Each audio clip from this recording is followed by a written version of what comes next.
იცლება თუ არა ადამიანის ცხოვრება რადიკალურად სატურნის დაბრუნების შემდეგ. ეს ყველაფერი არის ძალიან ინდივიდუალური. გამომდინარე იქიდან სატურნი რომელ სახლში დგას თქვენთან და სატურნის დაბრუნების დროს კონკრეტულად როგორი ასპექტები აქვს სატურნს. იმიტომ რომ როცა ხდება ტრანზიტი, აქტიურდება ყველა ის ასპექტი, რაც რუკაში აქვს უკვე სატურნს და ემატება ის ასპექტები, რომელსაც ტრანზიტული პლანეტები სატურნთან აკეთებენ. შესაბამისად, აქ ძალიან ინდივიდუალურია ყველაფერი. კონკრეტულად რა ფორმულები ამოვა, რა მოვლენები იქნება, ძალიან ინდივიდუალურია. მაგრამ უცებ, ესე ვთქვათ, რადიკალურად არანაირი ცვლილებები არ ხდება. ჯერ დავიწყოთ იმით, რომ ცვლილებები ყველა ცხოვრებაში არ ხდება ამ პერიოდში, ანუ რადიკალური ცვლილებები. ზოგან ხდება კონკრეტული მოვლენები, მნიშვნელოვანი მოვლენები ცხოვრებაში, ზოგან არ ხდება. ხანდახან ეს ყველაფერი ხდება მენტალურ დონეზე ცვლილება და არ ხდება რეალურად ფიზიკურ დონეზე. ანუ ძალიან ინდივიდუალურია.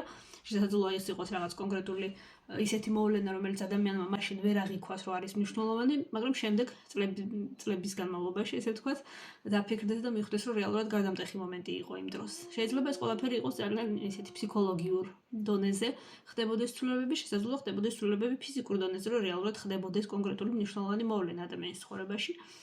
ეს ყველაფერი ძალიან ინდივიდუალურია.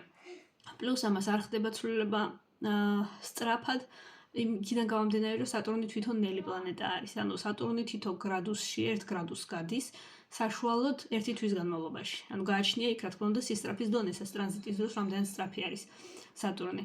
მაგრამ რომ დავთვალოთ საშუალოდაც 1 თვის განმავლობაში თუ გადის გრადუსს და თუ ორბისი მოქმედებს 8 გრადუსის ფარგლებში, შესაბამისად სატურნის ასპექტი შეერთება, ესე ვთქვათ, სატურნების ირთვება უკვე 8 თვით ადრე, ზუსტი ასპექტიდან.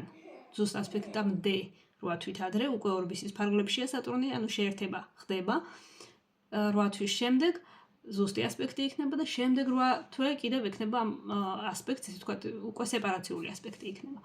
შესაბამისად, საკმაოდ დიდი დრო არის, ესე ვთქვათ, წელიწადზე მეტი გამოდის, როდესაც ადამიანი არის აი ამ სატურნის დაბრუნების პროცესში და შესაბამისად ამ ხელა პერიოდში უკვე ხდება კონკრეტული ესეთი ცვლილებები, რომ ანუ იმასთვის, ვინც მაინც ვერ ერკვევა რუკის ანალიზში მარტივი დასკვნა შეიძლება გამოიტანოს იქიდან თუ რამდენად კონკრეტულად რა სფეროში იქნება ცვლილებები, ეს გამომდინარეობს იქიდან თუ რომელ სახლში დგას სატურნი, რომელ სახლს მართავს, იქაც იქნება ცვლილებები და შემდეგ უკვე ყველაფერი დამოკიდებულია ტრანზიტზე.